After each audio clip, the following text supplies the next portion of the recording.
ഞാൻ ഒരു ചാക്ക് ചാണകം തന്നു കഴിഞ്ഞാൽ ഇപ്പൊ പറമ്പിലേക്ക് ഇടണം എന്ന് പറയാൻ നമുക്ക് ഇടാൻ വേണ്ടി പറ്റുമോ? ഒരു ചാക്കോ തലയിൽ വെച്ചിട്ട് കൊണ്ടുപോകണം എന്ന് പറയാണ്. ചെയ്യോ നമ്മള്?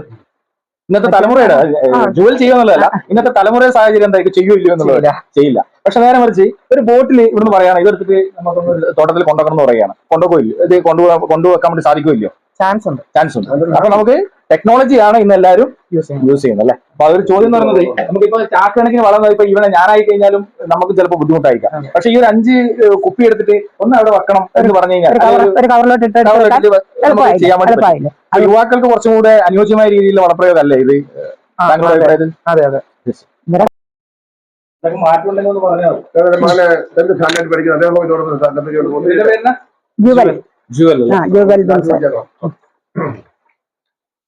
പ്രിയപ്പെട്ട കർഷക സുഹൃത്തുക്കളെ, ഞാൻ നിതീഷ് തൊലത്തോൽ. നെറ്റ്സർഫിന്റെ റിസൾട്ടിന്റെ പുതിയൊരു വീഡിയോയിലേക്ക് ഏവർക്കും സ്വാഗതം. ഇന്ന് വളരെ സന്തോഷകരമായ ഒരു ദിവസത്തിലൂടെയാണ് പോയിക്കൊണ്ടിരിക്കുന്നത്. നമ്മളിന്ന് കണ്ണൂർ ജില്ലയിലെ ഇരിട്ടിയിലെ അയ്യങ്കുന്ന് ഗ്രാമപഞ്ചായത്തിലെ മുൻ ആറളം ഗ്രാമപഞ്ചായത്ത് പ്രസിഡന്റും ആറളം സർവീസ് സഹകരണ ബാങ്കിന്റെ മുൻ സെക്രട്ടറിയുമായിരുന്ന AK ചാക്കോ സാറിന്റെ ഭാര്യയും അതുപോലെ കൃഷിയിൽ വളരെ തൽപരയായ പ്രിയപ്പെട്ട ആലപ്പാട് റോസ്ലിൻ മാഡത്തിന്റെ കൂടെയാണ് ഉള്ളത്. അതോടൊപ്പം തന്നെ അദ്ദേഹത്തിന്റെ അവരുടെ കൊച്ചുമകൻ ജുവൽ നമ്മുടെ കൂടെ ഉണ്ട്. അതുപോലെ PK ജോസ് സാർ നമ്മുടെ കൂടെ ഉണ്ട്. അപ്പൊ നമ്മുടെ നെറ്റ്സർഫിന്റെ വളപ്രയോഗം ഒരു 2 വർഷക്കാലമായി അല്ലെ, രണ്ടാമത്തെ വർഷത്തിലേക്ക് നമ്മുടെ വളപ്രയോഗം ഉപയോഗിക്കുകയും കൃഷിയെ വളരെയധികം സ്നേഹിക്കുന്ന ഒരു കുടുംബവും കൂടിയാണ്. അപ്പോ നമ്മുടെ നെറ്റ്സർഫിന്റെ വളങ്ങളുടെ ആ ഒരു റിസൾട്ട് നിങ്ങളെ കർഷകരിലേക്ക് എത്തിക്കുമ്പോൾ വനിതകൾ കൃഷിയിലേക്ക് വരുന്നതിന്റെ ഒരു പ്രാധാന്യം കൂടെ ഇവിടെ സൂചിപ്പിക്കുകയാണ്. കാരണം പൊതുവെ ഇന്ന് വനിതകൾ പുറകോട്ട് പോവുകയാണ്, കൃഷിയിലൊന്നും വരുന്നില്ല. പക്ഷെ ആ ഒരു സമയത്ത് വനിതകൾ കൃഷിയിലേക്ക് വരികയും ആ കൃഷിയെ സ്നേഹിക്കുകയും ചെയ്യുക എന്ന് പറയുന്നത് വളരെ അഭിനന്ദനാർഹം തന്നെയാണ്. വളരെ സന്തോഷമുണ്ട് അമ്മ എന്തായാലും ഈ ഒരു സമയത്ത് നമുക്ക് കാണാൻ വേണ്ടി സാഹചര്യം ഉണ്ടാക്കിയത്. ആ ഒരു സാഹചര്യം ഉണ്ടാക്കിയത് പ്രിയപ്പെട്ട ജോസാറാണ്. ജോസാറാണ് ഇവിടെ കൊടുക്കുകയും അതിന്റെ റിസൾട്ട് നമ്മളിലേക്ക് എത്തിക്കുകയും ചെയ്തത് പ്രിയപ്പെട്ട ജോസാറാണ്. ജോസാർ നമ്മളെ സുപരിചിതനും കൂടിയാണ്. അപ്പൊ എന്തായാലും നമ്മളെ എന്ത് പറയുമ്പോൾ നമ്മുടെ കമ്പനിയെ കുറിച്ച് ഒന്ന് പറയുന്നതിന്റെ അത്യാവശ്യതയുണ്ട്. നമ്മുടെ ഒരു 25 വർഷമായിട്ടുള്ള ഒരു കമ്പനിയാണ് ഇത് നമ്മുടെ നെറ്റ്സർഫ് എന്ന് പറയുന്നത്. അതിൽ ബയോഫിറ്റ് എന്ന് പറയുന്ന ഒരു കാറ്റഗറിയിൽ വരുന്ന ലിക്വിഡ് ആയിട്ടുള്ള വളങ്ങളാണ് നമ്മൾ ഇത് ഉപയോഗിക്കുന്നത്. ഇതിന്റെ ഏറ്റവും വലിയ പ്രത്യേകത എന്ന് പറയുന്നത് 25% മുതൽ 40% വരെ ചെലവ് കുറക്കാൻ വേണ്ടി സാധിക്കും.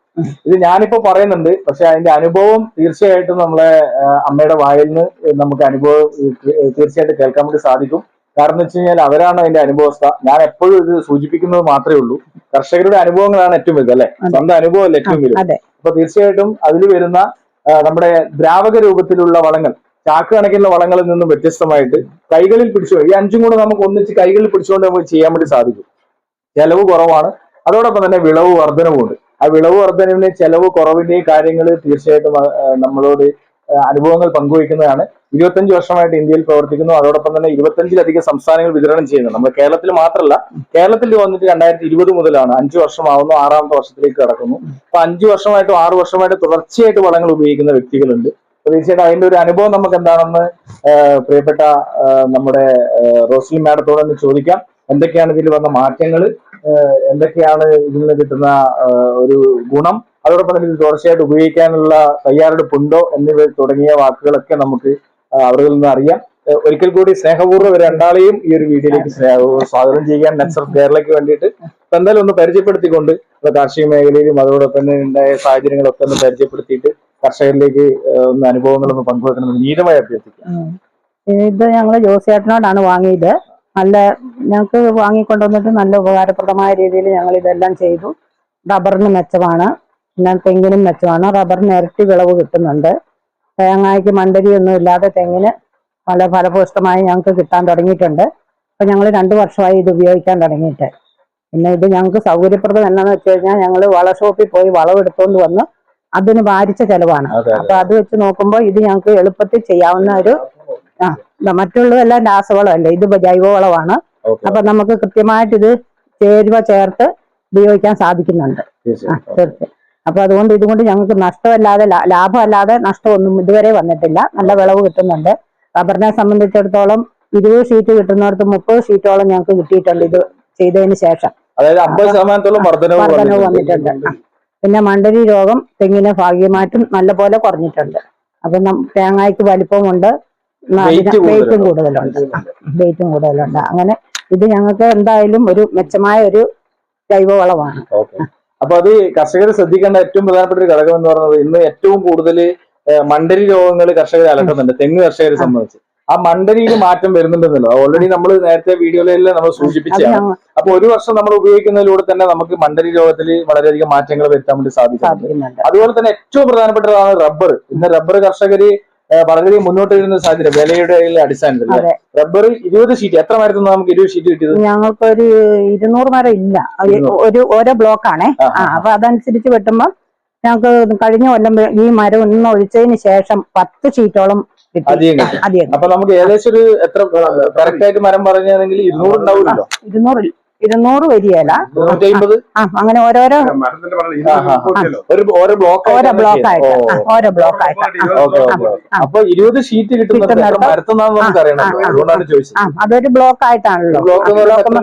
ഒരു ബ്ലോക്ക് സാധാരണ 300 നമ്മളത് വെക്കുമ്പോ 300. അത് കഴിയുമ്പോ 200 റബ്ബർ 200 സാധാരണ വളങ്ങൾ കൊടുക്കുമ്പോൾ നമുക്ക് 20 വരുന്നത്. പക്ഷെ ഇന്ന് അത് 30 കിട്ടി. അത് കണ്ടിന്യൂസ് കിട്ടുന്നില്ല. കിട്ടുന്നുണ്ട്. ചില ദിവസം ഒന്നോ രണ്ടൊക്കെ അങ്ങനെ അങ്ങനെ വരുള്ളൂ. അതാണ് എന്റെ പ്രത്യേകത. ഈ മരുന്ന് തേച്ചിട്ട് ഇപ്പം പിന്നെ പല മരുന്നുകളും തേച്ചിട്ട് വെട്ടുന്നവരുണ്ടല്ലോ, ഞങ്ങൾ ഉപയോഗിക്കുന്നില്ല. ഈ മരുന്ന് തേച്ച് വെട്ടുന്നവരുടെ ഒരു അഭ്യർത്ഥന എന്ന് പറയുന്നത് അവര് ആ ഒരു സമയത്ത് മാത്രം പാല് കൂടും അല്ലെ ജോസേട്ടാ? മരുന്ന് തേച്ച് കഴിഞ്ഞാൽ ആ ഒരു സമയത്ത് മാത്രം 3-4 വെട്ട് കഴിയുമ്പോൾ ആ പാലിന് കുറയും. പക്ഷെ ഇത് കണ്ടിന്യൂസ് ആയിട്ട് നമുക്ക് കിട്ടുന്നുണ്ട്. ആനുപാതികമായിട്ട് ഇപ്പൊ 10 ഷീറ്റ് ഇപ്പൊ വേനൽക്കാലത്ത് നമുക്ക് 20 ഷീറ്റ് കിട്ടും നമുക്ക് പറയാൻ പറ്റില്ല. 10 കിട്ടുന്നിടത്ത് 20 കിട്ടുന്നിടത്ത് 30 കിട്ടും. അപ്പൊ അതിലൊരു മാറ്റമുണ്ട്. മാറ്റമുണ്ടെന്ന് പറഞ്ഞാൽ നല്ല മാറ്റമുണ്ട്. 10 ഷീറ്റ് പറഞ്ഞാൽ എനിക്ക് തോന്നുന്നു എത്ര ഗ്രാം ഉണ്ട്? അത് ഞങ്ങൾ ഒരു 700 ഞങ്ങളുടെ ഷീറ്റ് 700. ഞാൻ ഈ കഴിഞ്ഞ ആഴ്ച ഒരു ജൂലൈ 29 ഞാൻ ഒരു വളപ്രയോഗം ചെയ്തിട്ടുണ്ടായിരുന്നു. മൂപ്പര് 500 ഗ്രാമുള്ള 9 ഷീറ്റാണ് അദ്ദേഹത്തിന് കിട്ടിക്കൊണ്ടിരിക്കുന്നത്, 160 മരത്തിന്. ഇപ്പോ 700 ഗ്രാമുള്ള 15 ഷീറ്റിലേക്ക് എത്തിയത്. ഈ ചുരുങ്ങിയ ഒരു 15 ദിവസം കൊണ്ട് തന്നെ നമുക്കിന്റെ മാറ്റങ്ങൾ കാണാൻ വേണ്ടി പറ്റുന്നുള്ളതാണ്.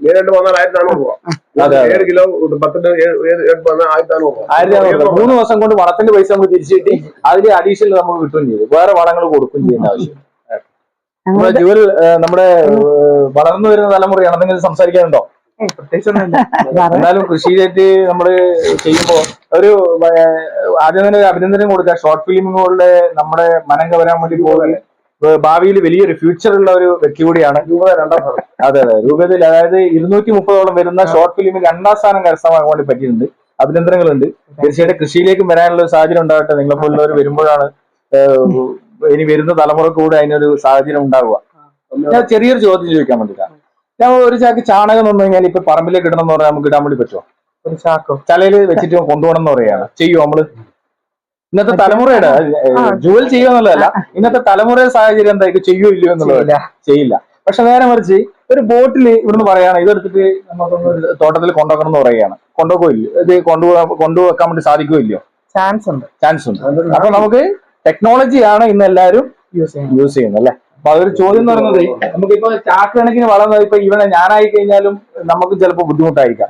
പക്ഷെ ഈ ഒരു 5 കുപ്പി എടുത്തിട്ട് ഒന്ന് അവിടെ വെക്കണം എന്ന് പറഞ്ഞു കഴിഞ്ഞാൽ നമുക്ക് ചെയ്യാൻ വേണ്ടി പറ്റും. യുവാക്കൾക്ക് കുറച്ചും കൂടെ അനുയോജ്യമായ രീതിയിലുള്ള വളപ്രയോഗം അല്ലേ ഇത് താങ്കളുടെ അഭിപ്രായത്തിൽ? അതെ ഞങ്ങൾ വെള്ളം ഒഴിപ്പിച്ചതേ. അതെ വെള്ളം ഒഴിപ്പിച്ചു അല്ലെ? അപ്പൊ അതാ ഞാൻ ചോദിച്ചത്. കാരണം ഇവരെ പോലുള്ളവർ വരുമ്പോ നമ്മള് കുറച്ചൊക്കെ ഇതുപോലുള്ള ടെക്നോളജി വരുമ്പോ കുറച്ചുകൂടെ താല്പര്യം കൂടുകയല്ലേ ചെയ്യാം?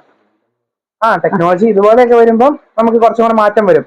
ഒന്നും ചെയ്യാതിരിക്കുന്നതിനേക്കാൾ എന്തെങ്കിലും ചെയ്യാൻ വേണ്ടി തോന്നും. ഒന്നുമില്ലെങ്കിൽ ഇവിടെ ഒരു 2 ഗ്രോ ബാഗിൽ എന്തെങ്കിലും ചെയ്യാൻ തോന്നും. ജസ്റ്റ് ചാണകം എടുക്കണ്ട. ചാണകത്തിന്റെ പണ്ടൊക്കെ നമ്മള് വളം കോരിയിട്ട് എടുത്ത് അതിന്റെ സ്മെല്ല് എല്ലാം ബുദ്ധിമുട്ടായിരിക്കും. പക്ഷെ ഇന്ന് അതൊന്നും ഇല്ലാതെ നമുക്ക് ചെയ്യാൻ വേണ്ടി പറ്റുന്ന അതിനൂതന സാങ്കേതിക വിദ്യ ആയതുകൊണ്ട് വരുന്ന തലമുറക്കും കൃഷിയോടുള്ള താല്പര്യം വർദ്ധിക്കും അല്ലെ?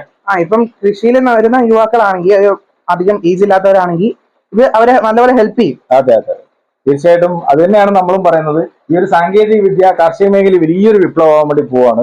പല തരത്തിലുള്ള വളങ്ങൾ ഇന്ന് മാർക്കറ്റിലുണ്ട്. എനിക്ക് തോന്നുന്നു ഇവിടെയൊക്കെ ഇഷ്ടംപോലെ ആൾക്കാർ വരുന്നുണ്ടാവും വളവുമായിട്ട്. പക്ഷെ നമ്മള് ഒരു കാര്യം മാത്രമേ കർഷകരോട് പറയുന്നുള്ളൂ, നല്ലതിനെ ചൂസ് ചെയ്യുക, നല്ലതിനെ തിരഞ്ഞെടുക്കുക, ആ റിസൾട്ട് വരുന്ന വളങ്ങളെ ഉപയോഗിക്കുക. അതോടൊപ്പം തന്നെ നിങ്ങൾക്ക് എത്ര തോട്ടം ഉണ്ടെങ്കിലും ഞാൻ പറയുന്നത് എപ്പോഴും ഞാൻ ഇതിന്റെ ഒരു മാർക്കറ്റിംഗ് ആണ്, ഞാൻ ഇത് ഉപയോഗിച്ച വ്യക്തിയാണ്. ഇപ്പോഴും എന്റെ ഏകദേശം 2 ഏക്കർ തോട്ടത്തിലേക്ക് എന്റെ റബ്ബറിനാണ് ഞാൻ ആദ്യം ഉപയോഗിച്ചത് 2020. അതിനുശേഷം അതിന് മാറ്റങ്ങൾ വന്നതിന് ശേഷമാണ് ഇത് മറ്റുള്ളവരിലേക്ക് എത്തിക്കാൻ വേണ്ടി തുടങ്ങിയത്. അപ്പോ അതിനുശേഷം ഇപ്പൊ നമ്മള് കവുങ്ങ് പിന്നെ അതുപോലെ തന്നെ കശുമാവൊക്കെ വെച്ചിട്ടുണ്ട്, അതൊക്കെ യൂസ് ചെയ്യുന്ന ഈ വളങ്ങൾ തന്നെയാണ്. അത്രയ്ക്കും ഗുണങ്ങൾ ഉണ്ടായത് കൊണ്ടാണ് കർഷകരിലേക്ക് ഇത് എത്തിക്കുന്നത്. തീർച്ചയായിട്ടും മാഡത്തിനെ പോലുള്ളവരുടെ വാക്കുകൾ വളരെ വലുതാണ്. ഞാൻ നേരത്തെ സൂചിപ്പിച്ച പോലെ വനിതകളും യുവാക്കൾ വരുന്നത് പോലെ തന്നെ വനിതകളും ഇതിലേക്ക് കാലെടുത്ത് വയ്ക്കും എന്നുള്ളതിന്റെ ഒരു ഉദാത്തമായ ഉദാഹരണമാണ് മാഡത്തിന്റെ വാക്കുകളൊക്കെ. ഈ ഒരു വീഡിയോ ചെയ്യാൻ വേണ്ടിയിട്ടും ഈ ഒരു അനുഭവം പങ്കുവയ്ക്കാൻ കാണിച്ച് വളരെയധികം നന്ദിയുണ്ട്. അതോടൊപ്പം തന്നെ ജോസ് സാർ നമ്മുടെ കൂടെയുണ്ട്. യുവാക്കള് നമ്മുടെ കൂടെ വരും എന്നുള്ളതിൽ യാതൊരു സംശയമില്ല. കാരണം ഇത്തരത്തിലുള്ള ടെക്നോളജികൾ ഇന്ന് കാർഷിക മേഖല കീഴടക്കുകയാണ്. പ്രത്യേകിച്ച് നമ്മളെല്ലാം ഇന്ന് ടെക്നോളജിയാണ് അല്ലെ. മൊബൈൽ എടുത്തു കഴിഞ്ഞാൽ അമേരിക്കയിലുള്ളവരെ നമുക്ക് യൂട്യൂബ് മറ്റേ വീഡിയോ കോൾ ചെയ്യാം. ഇപ്പൊ പുതിയ ഒരു ടെക്നോളജി എന്ന് പറയുന്നത് മീഷോ പോലുള്ള ആപ്ലിക്കേഷനിലൂടെ നമുക്ക് കയറി നിന്നിട്ട്, അതായത് നമ്മുടെ സൈസിനനുസരിച്ച് കയറി നിന്നിട്ട് ഷർട്ട് നമുക്ക് സെലക്ട് ചെയ്യാൻ പറ്റുന്ന രീതിയിലേക്കുള്ള ഒരു ടെക്നോളജി. കാരണം ട്രയൽ റൂമിൽ പോകണ്ട, വീട്ടിൽ നിന്ന് തന്നെ നമുക്ക് ചെയ്തിട്ട് കൊണ്ടുവരാൻ സാങ്കേതിക വിദ്യയിലൊക്കെ വരികയാണ്. കൃഷിയിലേക്കും കർഷകർ ഇത് എത്തിക്കുക എന്ന് മാത്രം ഇവിടെ സൂചിപ്പിക്കാനുള്ളത്. ഇവിടെ ജോസേട്ടൻ 2 വാക്ക് സംസാരിക്കാതെ വിടാൻ വേണ്ടി പറ്റില്ല ജോസേട്ടൻ. കാരണം ജോസേട്ടനാണ് ഇതിന്റെ എല്ലാ കാരണം. ജോസേട്ടൻ ഇല്ലെങ്കിൽ ഈ ഭാഗത്ത് ഒരാൾ ഈ വളങ്ങൾ ഉപയോഗിക്കില്ല. ഉപയോഗിച്ച് റിസൾട്ട് കിട്ടിയതിനു ശേഷം ഇതുപോലുള്ള 100 കണക്കിന് 200 കണക്കിന് കർഷകരെ ഈ ഇരിട്ടി മേഖലയിൽ മാത്രം കൊടുത്തൊരു വ്യക്തിയാണ്. പ്രിയപ്പെട്ട ജോസേട്ടൻ ഒന്ന് 2 വാക്ക് എന്തായാലും സംസാരിക്കാം. എന്നെ സംബന്ധിച്ച് എന്റെ വീഡിയോ ഒരുപാട് ആൾക്കാർ കണ്ടോണ്ട് ഇനി പുതിയ ആൾക്കാർ കാണാൻ വേണ്ടി പറഞ്ഞു. ഞാൻ 3 വർഷക്കാലമായി നെക്സറിന്റെ ട്രയൽ ടെക്നോളജി ഉപയോഗിച്ച് പൂനെ നടന്നത് ഇത് നെക്സർ തന്ന കമ്പനിയുടെ വളമാണ് ഞാൻ ഉപയോഗിക്കുന്നത്. ആ 3 വർഷം മുമ്പ് ഞാൻ തുടങ്ങിയതാണ്. 3 വർഷം മുമ്പ് തുടങ്ങിയിട്ട് അപ്പൊ ഞാൻ ആദ്യം എനിക്ക് എൻ്റെ ഒരു നല്ല അനുഭവം വന്നു കഴിഞ്ഞപ്പോഴത്തേക്ക് ഇപ്പൊ തന്നെ ആ അനുഭവം വന്ന് തുടങ്ങിയപ്പം 1 കൊല്ലം 6 മാസം 1 കൊല്ലം തുടങ്ങിയത് നല്ല അനുഭവം. അപ്പൊ എന്നൊരു കർഷകർ പറഞ്ഞു കുറെ വളം എനിക്ക് ഞങ്ങൾക്ക് കൂടി എത്തിച്ച് തരാവുന്നത്. ചിലപ്പോൾ ഞാൻ ബിസിനസ്സുകാരനൊന്നുമായിട്ട് തുടങ്ങിയത്. അപ്പൊ അങ്ങനെ ഓരോരുത്തർക്ക് കുറച്ച് കൊണ്ടുവന്നു. അപ്പൊ ഓരോരുത്തർക്ക് കമ്പനി എന്നോട് പറഞ്ഞിട്ടുണ്ട്, നിങ്ങൾ പഞ്ചായത്ത് വൈസ് പ്രസിഡന്റൊക്കെ ആയിരുന്നു, നിങ്ങൾ ജില്ലയിലെ മികച്ച കർഷകനാണ്, നാണം കേടൊന്നും വിചാരിക്കരുത്. നിങ്ങളായിട്ട് ഞാൻ ഇതുവരെ ഞാൻ പോയിട്ടില്ലാത്തതുകൊണ്ട് നിങ്ങളിപ്പോൾ ഒന്ന് വിചാരിക്കുക. അപ്പൊ നിങ്ങൾക്ക് അറിയുള്ള കാര്യം മറ്റുള്ളവർക്ക് പറയുമ്പോൾ പുതിയ വളമാണ്, അവർക്ക് ഒരുപാട് ഗുണം കിട്ടും, ലാഭം കിട്ടും ഒരുപാട്.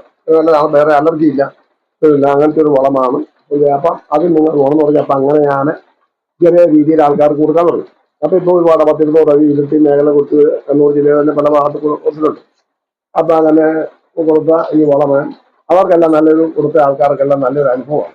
അപ്പൊ അതിന്റെ വെളിച്ചത്തിൽ ഞാൻ ആൾക്കാരോട് പറഞ്ഞു അത് നല്ല മെച്ചമാണ്. നേരത്തെ ഇപ്പൊ പിന്നെ റോഷി പറഞ്ഞ പോലെ അവരുടെ അനുഭവം പറഞ്ഞപ്പോൾ ഓരോരുത്തരുടെ അനുഭവം ഒരുപാട് വീഡിയോ നമ്മൾ കൃഷി ചെയ്തു. അവരുടെ നല്ല അനുഭവങ്ങളാണ് പറഞ്ഞത്. അപ്പൊ അതുകൊണ്ട് ഈ വളം എല്ലാവരും ഉപയോഗിക്കണം. കാരണം മുഴുവൻ കൃഷിക്കാർ ഇന്ന കൃഷിയിലില്ല. അതായത് പച്ചക്കറിക്കാണെങ്കിൽ നല്ലതാണ്. സാധനം ദിവസം ഈ ഒരുപക്ഷെ ഇത്ര നേരം പറഞ്ഞെങ്കിൽ ഇതിനെപ്പറ്റി പെട്ടെന്ന് ആൾക്കാരെ ശ്രദ്ധിക്കുകയില്ല. ഇത് സ്റ്റിംറിച്ച് എന്ന് പറഞ്ഞ സാധനമാണ്. സ്റ്റിംറിച്ച് ഇത് ഏത് കൃഷിക്ക് 2 മില്ലി 1 ലിറ്റർ വെള്ളം എന്ന് പറഞ്ഞാൽ 100 ലിറ്റർ വെള്ളം എടുത്താൽ 200 മില്ലി. എല്ലാവരും പോലെ തന്നെയാണ് ഇപ്പോൾ ഇത് തന്നെ ചെയ്യാൻ പറ്റുന്നതാണ്. ഇത് തന്നെ ചെയ്യാന്ന് പറഞ്ഞാല് സ്പ്രേ ചെയ്യാം. അതായത് നമുക്ക് ഈ പമ്പ് എത്തുന്ന ദൂരം അതിലപ്പുറം പറ്റുമെങ്കിൽ നല്ലതാണ്. ഏത് കൃഷിക്കും ഫോട്ടോസ് ഇൻഡസ്ട്രി നടത്താൻ നല്ലതാണ്. നല്ല പച്ചപ്പ് കിട്ടും. പിന്നെ ഈ പച്ചക്കറിക്കാണ് 15 ദിവസം പഠിക്കാം. കാരണം പെട്ടെന്ന് തീരുന്ന നല്ല എനിക്ക് ഭയങ്കര പയറായിരുന്നു ഞാൻ വലുതനങ്ങ അതീത പച്ചക്കറി വെണ്ടയ്ക്കെല്ലാം നല്ല വലിപ്പവും കിട്ടും. നല്ല ഇതിന് നല്ല ജൈവമായതുകൊണ്ട് നല്ല സ്വാദാണ്, നല്ലതാണ്. വേറെ രാസവളത്തിന്റെ പ്രശ്നങ്ങളും ഇല്ലെങ്കിൽ മാത്രം ചെയ്ത് കഴിഞ്ഞാൽ നല്ലതാണ്. കുരുമുളകൊക്കെയാണ് തിരിക്ക് നല്ല നീളം, നല്ല മണി വണ്ണം. നേരത്തെ ഇവിടെ പറഞ്ഞതുപോലെ തന്നെ തെങ്ങിന്റെ മണ്ടരി അതുപോലെ തന്നെ അടയ്ക്കായാലും എല്ലാവരും നല്ല വെയിറ്റ് കൂട്ടും. അപ്പൊ മൊത്തത്തിൽ നല്ലൊരു വളമാണ്. നേരത്തെ പറഞ്ഞിട്ടുണ്ട്. അപ്പൊ എല്ലാവരും ഇത് വാങ്ങി ഉപയോഗിക്കണം. നല്ലതാണ്. ഒഴിക്കുമ്പോൾ തന്നെ അറിയാം. അപ്പൊ കപ്പയ്ക്കൊക്കെ പോലെ ഇനി ആൾക്കാർ കേൾക്കുന്നത് കപ്പയുള്ള ആൾക്കാർ ഒരു തട്ട് കപ്പയ്ക്കകത്ത് ഒഴിക്കാതിരിക്കുക. അപ്പൊ ഇത് ഫ്രെയിം ചെയ്യാം. മറ്റേ അടിയിലൊഴിക്കണം. അടിയിൽ ഇത് വളം ഒഴിക്കുകയും ചെയ്യണം. ഇത് മാത്രം ശരിക്കറിയണമെങ്കിൽ ഇത് മാത്രം കപ്പയുടെ തോളി ഇറക്കി സ്പ്രേ ചെയ്യണം. അപ്പൊ ഒരെണ്ണം ചെയ്യാതിരിക്കാം. അപ്പൊ ഒരു 5 ദിവസം കഴിയുമ്പോൾ തന്നെ അറിയാം ഒരെണ്ണം അവിടെ തോന്നു വയ്ക്കും, മറ്റേതെല്ലാം നല്ല പച്ചപ്പായിരിക്കും. കപ്പയ്ക്ക് ഇതിന് ഒഴിക്കാതെ കപ്പയ്ക്കാണ് പെട്ടെന്ന് തിരിഞ്ഞല്ല.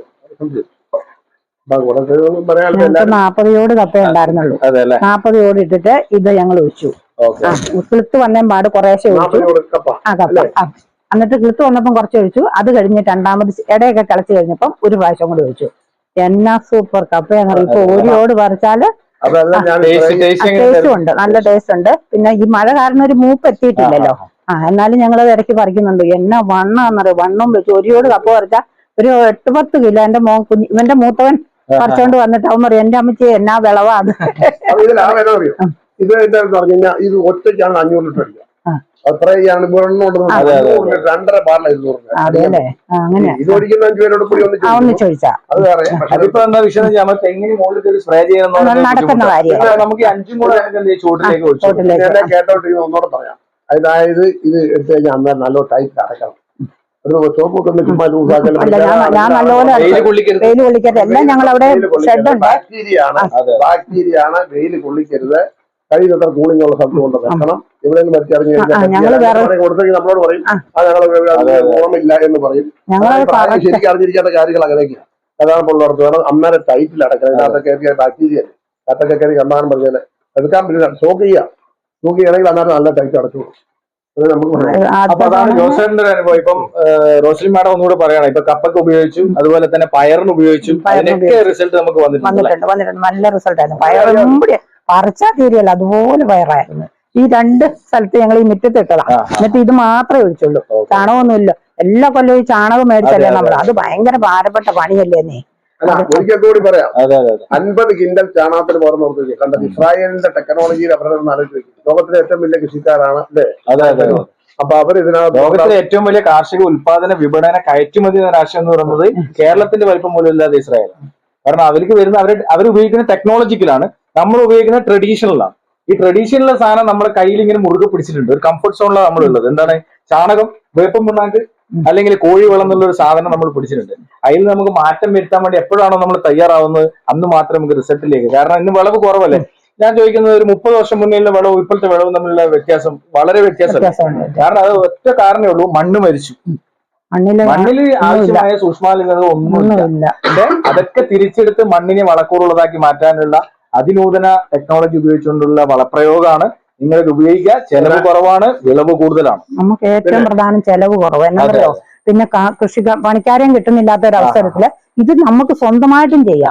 അതാണ് എന്ന് വെച്ചാൽ വെള്ള സൗകര്യം ഉണ്ടെങ്കിൽ ഞങ്ങൾ കഴിഞ്ഞ തവണ ഈ ചെറിയ റബ്ബർ വെച്ചു. ഞാനും എന്റെ മോളും കൂടെ. വിൻസൻ ഓസ്ട്രേലിയ പോയി, ഇവന്റെ പപ്പ. അന്നേരം ഞങ്ങൾ തന്നെയാണ് ആ റബ്ബർ തൈ വെച്ച് പിടിപ്പിച്ചത്. എന്നാ സൂപ്പറാന്നറിയാം. വളം, അതായത് വളങ്ങൾ ഉപയോഗിക്കാൻ വേണ്ടിയിട്ട് ലേബറിന്റെ ആവശ്യമില്ലാതെ തന്നെ നമുക്ക് ആരെ ആശ്രയിക്കണം, കടന്നുറക്കേണ്ട ആവശ്യമില്ല. ഇത് ജസ്റ്റ് ഒന്ന് മണ്ണ് മാന്തിട്ട് മണ്ണിലേക്ക് ഒഴിച്ചു കൊടുക്കുക. ഇത് ബാക്ടീരിയ മണ്ണിലേക്ക് സ്പ്രെഡ് ആവുന്ന ഒരു സിസ്റ്റം.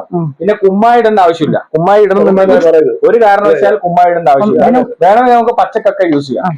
കാരണം കുമ്മായം ഇന്ന് എല്ലാ കൃഷിക്കാരും കൃഷി ഓഫീസർമാർ പോലും പറയുന്നുണ്ട്. കുമ്മായം എന്ന് പറയുന്നത് നമ്മളൊന്ന് മനസ്സിലാക്കേണ്ട കാൽസ്യം ഹൈഡ്രോക്സൈഡ് എന്ന് പറയുന്നൊരു രാസപദാർത്ഥം. അത് ഇട്ട് കഴിഞ്ഞാല് മണ്ണിന്റെ പ്രതലത്തിലുള്ള മൂലകങ്ങളെയും മണ്ണിരകളെയും സൂക്ഷ്മാണുക്കളെയും എല്ലാം നശിപ്പിക്കുകയാണ് ചെയ്യുക. കാരണം ഇത് ചൂട് ഉൽപ്പാദിപ്പിക്കുന്ന അതിന് പകരം നമുക്ക് കക്കാപ്പൊടി യൂസ് ചെയ്യാം. പക്ഷെ അതൊന്നും ഇല്ലാതെ കക്കാപ്പൊടി എല്ലാ പൈസയും ലാഭിക്കാനുള്ളതാണ് നമ്മുടെ ഷേപ്പ് എന്ന് പറഞ്ഞ പ്രോഡക്റ്റ്. പക്ഷെ കക്കാപ്പൊടി ഇട്ട് കഴിഞ്ഞാൽ കുറച്ചുകൂടെ ഗുണമുണ്ട്. കക്ക പൊടിക്കുന്നതാണ്. അത് കാൽസ്യം കാർബണേറ്റ് ആണ്. കാർബൺ എന്ന് പറയുമ്പോൾ പച്ചപ്പിനെയൊക്കെ സ്വാധീനിക്കാനുള്ള വളരെ പ്രധാനപ്പെട്ട ഒരു മൂലകമാണ് സസ്യത്തിന് ആവശ്യമുള്ളത്. അതൊക്കെ നമുക്ക് ഉപയോഗിക്കാം എന്ന് പറഞ്ഞാൽ, അതായത് ഇതിൽ തന്നെ കുമ്മായത്തിന്റെ ഉണ്ട്. കുമ്മായത്തിന്റെ ഇല്ല, കുമ്മായത്തിന് അടിസ്ഥാനപ്പെട്ട pH ലെവലിനെ കൺട്രോൾ ചെയ്യാൻ പറ്റും. ഇനി അഥവാ ആർക്കെങ്കിലും വേണമെന്നുണ്ടെങ്കിൽ കുമ്മായം ഇട്ടത് കക്കാപ്പൊടി ആർക്കെങ്കിലും അങ്ങനെ വേണമെന്നുണ്ടെങ്കിൽ തീർച്ചയായിട്ടും ഇത്രയും കാര്യങ്ങളാണ് വരാനുള്ളത്. ഞാൻ പറഞ്ഞത് ഇന്നിപ്പോ ഒരു 4 ആൾക്കാർ, 4 തലമുറയിലുള്ള ആൾക്കാർ ഇവിടെ ഉണ്ട് അല്ലെ. ഒരു കൗമാരക്കാരനുണ്ട്, പിന്നെ നമ്മുടെ വാർദ്ധക്യത്തിലുള്ള ആൾക്കാരുണ്ട്, അതുപോലെ തന്നെ ഒരു യുവാവുണ്ട്. ഈ 4 തലമുറയിൽ വരുന്നവരും കൃഷിയെ സ്നേഹിക്കുന്നുണ്ടെങ്കിൽ ഇതുപോലുള്ള ടെക്നോളജി വരുന്നത്. ഇപ്പം ഇതേ തന്നെ പറഞ്ഞു 10ാം ക്ലാസ്സിലാണ് പഠിക്കുന്നത് അല്ലെ. 10ാം ക്ലാസ്സിൽ പഠിക്കുന്ന ഒരു വിദ്യാർത്ഥി കൂടിയാണ്. വിദ്യാർത്ഥി കൂടെ പറഞ്ഞത് ഇത്രയേ ഉള്ളൂ, ഇത് ഇത്തരത്തിലൊരു ടെക്നോളജി വന്നു കഴിഞ്ഞാൽ നമുക്ക് ഇതെടുത്ത് കൊണ്ടുപോകാനും ഉപയോഗിക്കാനും കൃഷിയോടുള്ള സ്നേഹം കുറച്ചും കൂടെ വർദ്ധിക്കും എന്നാണ് പറഞ്ഞത്. അപ്പൊ തീർച്ചയായിട്ടും ആ ഒരു വർധനവ് ഇത്തരത്തിലുള്ള ടെക്നോളജികൾ ഏറ്റെടുത്തുകൊണ്ട് കർഷകർ മുന്നോട്ട് പോകട്ടെ. കൃഷിയെ സമൃദ്ധമാക്കിക്കൊണ്ട് വളരെ മികച്ച രീതിയിലുള്ള ഒരു മാറ്റങ്ങൾ നമുക്ക് ഉണ്ടാക്കാമെന്ന് മാത്രം ഇവിടെ സൂചിപ്പിക്കുകയാണ്. ഒരിക്കൽ കൂടി നമ്മുടെ വനിതകളുടെ പ്രാധാന്യം ഒരിക്കൽ കൂടി സൂചിപ്പിച്ചുകൊണ്ട് കൃഷിയിലേക്ക് വനിതകൾ കൂടി കയറി വരേണ്ടതിന്റെ, അതിന്റെ നേട്ടം കൊയ്യേണ്ടതിന്റെ ആവശ്യകത ഒരിക്കൽ കൂടി സൂചിപ്പിച്ചുകൊണ്ട് നന്ദിയോടെ നെറ്റ്സ് കേരളയ്ക്ക് വേണ്ടിയിട്ട് ഒന്ന് കർഷകരോടുള്ള അഭ്യർത്ഥന, ഇത് ഉപയോഗിക്കണോ എങ്ങനെയാണെന്നുള്ള ഒറ്റ അഭ്യർത്ഥന. കർഷകരായ എല്ലാവർക്കും ഇത് വളരെ ഉപകാരപ്രദമായ ഒരു ജൈവവളമാണ്. അത് വളരെ സൂക്ഷ്മതയോടുകൂടി ഉപയോഗിക്കുകയാണെങ്കിൽ നല്ല വിളവും കിട്ടും. എല്ലാവർക്കും നല്ലൊരു ലാഭമുള്ള ഒരു തൊഴിലുമാണ്. തീർച്ചയായിട്ടും ഇത്രയേ ഉള്ളൂ.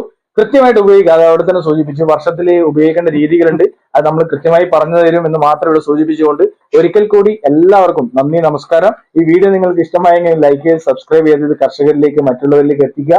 ഇത് വലിയൊരു മാറ്റമാകുന്ന ഈ ഒരു ചങ്ങലയിൽ കണ്ണികളാവുക എന്ന് മാത്രം സൂചിപ്പിച്ച് നിർത്തുന്നു. നന്ദി, നമസ്കാരം. Thank you very much.